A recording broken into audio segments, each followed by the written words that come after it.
Hello, this is Dr. Shamima Sataruna from the YouTube channel and Facebook channel, Doctor to Help. I hope everybody is wonderful wherever you are. All right, today is Happy Daughter's Day. So, what best time to talk about how to raise a happy, healthy child? Yes, my daughter is 12 years old and my son is 9 years old, and they're complete polar opposite. My son is happy, easygoing. Wherever he goes, he's happy. He will never complain. My daughter is 12 years old. She's gone to that independent time, and now everything I and kind of push her to do, she tells me, Mom, you're pushing me.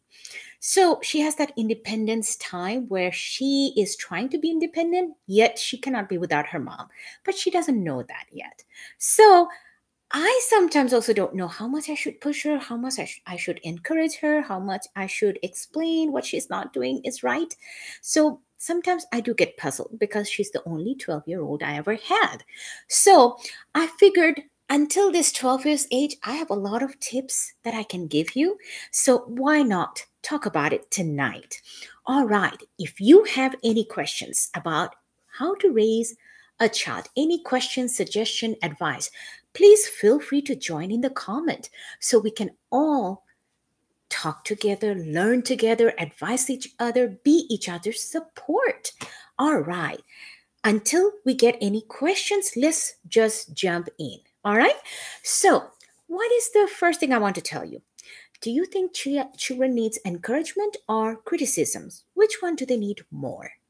Do you know that studies showed that if you encourage your child, they actually do better than you criticizing them? Part of the reason is their low self esteem that they grow if you criticize them, especially in public. You don't want to ever criticize them in public.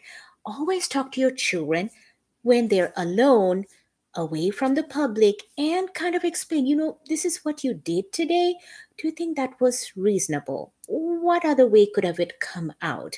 Do you have any suggestions? Do you think there could have been a different outcome? Is there something you could have done better?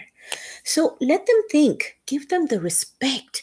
And yes, children can understand your feelings, your hope, your fear, your anger. They feel everything you feel and they react. Sometimes they react faster than you expect. So think about it. Sometimes let them think about it. Tell them, I want you to go to your room and think about what you just did. And I'm going to come around and talk to you about it later. So give them a little bit of time to think. All right. So that will get their brain rolling. All right. What else? Multitasking. A lot of people tell me, why do you get your kids involved in so many things? Yes, my kids do everything, almost everything. Let's explain why. My kids went through all kind of classes: swimming, tennis, um, single singing, voice singing. Yes, they do piano, they do violin. My son did not do all of that. My daughter did all of this. She also did dancing, gymnastics, tennis, chess clubs, Girl Scout, everything you can think of. We have almost done everything. Martial arts too, jiu-jitsu. Now, we didn't do all of them at the same time. What I did, I spread them out. I wanted to make sure they have enough physical exercise, at least 1 hour a day, even after school. And later on, after sunset, we would do some reading. We will try to work on both reading, math skills, and others joined together. So we always didn't stick to the same one rule, but we tried to do at least 30 minutes of reading every day. Another thing I used to do with my kids, I used to take them to the public library. In our public libraries in Lubbock, if you are living in Lubbock or anywhere in the world, I'm pretty sure every public library has the same program.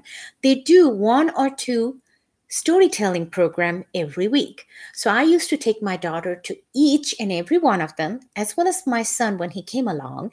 And I used to go to 1 to 2 storytelling places every week. And this gave them someone else reading the story. And after that, we would sit down and read many stories together until We were all kind of worn out. So then we'll come back, head home. Every public library event we always used to join. This broadens their horizon. You want your child to have a world outside your home and your school. You want to broaden their lifetime. Children are as big as their dream. Have you ever heard of that? Yes. Let your child dream. Let your child experience. There's no particular stat age for it. It can start from day one. I remember I used to go to any store and anything I saw in the store, tomato, apple, I would show it to my daughter and I'll say, this is what it is. So talk to them. The more conversation you have, even from a baby, the more talkative your child is going to be. So talk to them, have a good conversation, ask them after you read, what did you read about? What was the main character? What was the author trying to say is important in this story? What do you think the author did to try to establish their moral, their character? And what did you learn from it? Get engaged. And when you involve with your children, get to their age. What do I mean? Be like, imagine yourself in that age. What did you want to do? So if you are going to go on the floor, on the carpet, on four hands and legs, and just pretend to be a tiger, a cat, or whatever, do it. Whatever makes your kids happy. Entertain them. If they like wrestling with you, wrestle with them. Let them have laughter. Be silly. And you know what? The best of all, let them know you love them no matter what. No matter what they do, they may make thousands of mistakes, but you are their parent, you're their siblings. You would love them no matter what they do. So make sure you hug them, kiss them, and let them, especially after you yell at them, calm down. And when you calm down, tell them if you did something wrong, there's nothing wrong saying sorry. Tell them you were wrong and you shouldn't have reacted in public. And you will try not to do that again. And let them know how much you love them.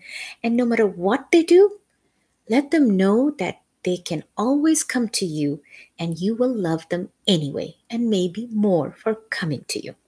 All right? What else do I want to say? Exercise. Why is exercise so important? There was a study that showed that if you did even 15 minutes of exercise a day for 6 weeks, after 6 weeks, it showed there was a special development in the frontal lobe. The frontal lobe is the front of your brain.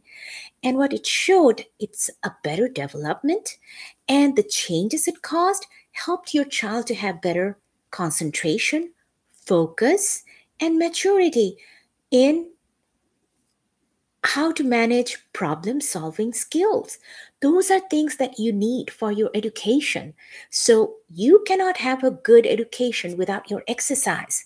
They go hand in hand. So make sure your child is getting enough exercise to complement their studies, to complement their good, healthy beings. They want good, healthy body to go with a good, healthy mind, right? Nothing is separate. Everything goes together. So remember that. And don't limit your child. Because you're afraid your child will drown, don't tell them they can't swim. Why don't you just go down with them? Hold them until you are sure your child can swim and help him to learn to swim. You can always be down there with them in the swimming pool and just see their laughter, their smile, their giggles when they're enjoying the water. And you will see them grow into a beautiful little swimmer. So don't be afraid to let your child experience the world. Encourage them at all times. Let them know how much you love them all the time. Eating habits. I cannot go away without talking about eating habits. If your child doesn't like eating vegetables, this is what I want you to do. Don't tell them that, no, you have to eat that. You cannot leave the table until you don't eat it. How about saying it in a suggestion? Tell them, okay, do you want broccoli or you want carrots?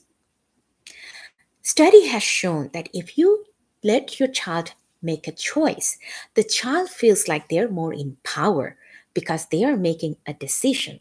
So they may be more prone to say yes to that vegetable if you say it that way.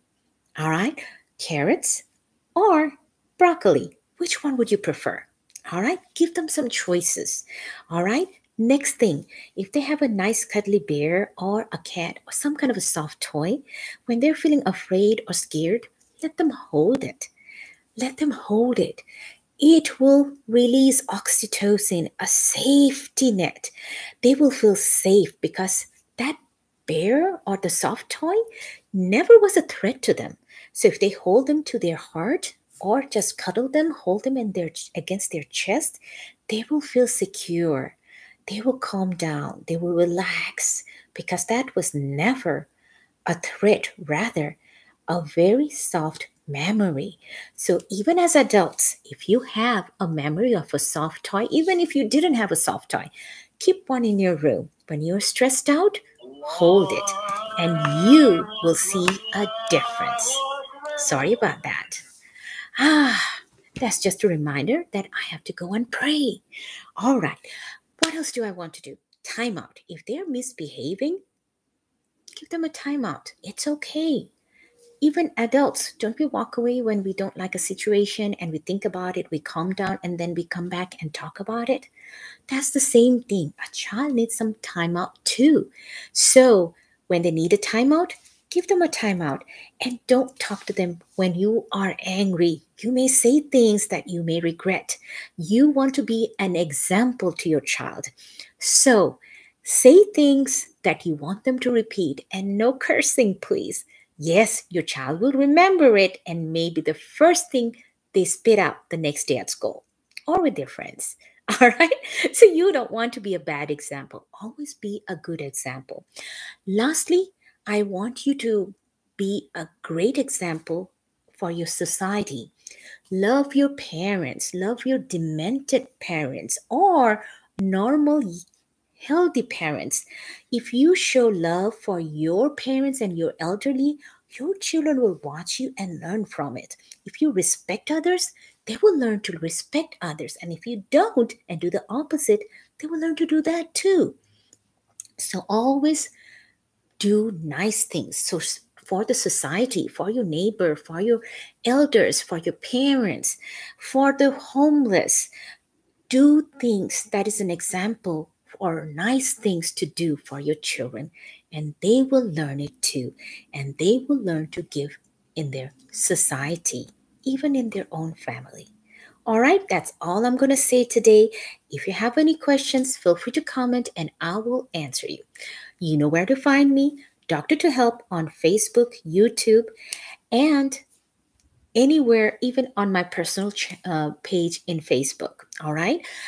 If you like this video, don't forget to like and subscribe because your support is very important to get this channel working so more people know that it is helpful and they will be encouraged to watch it too.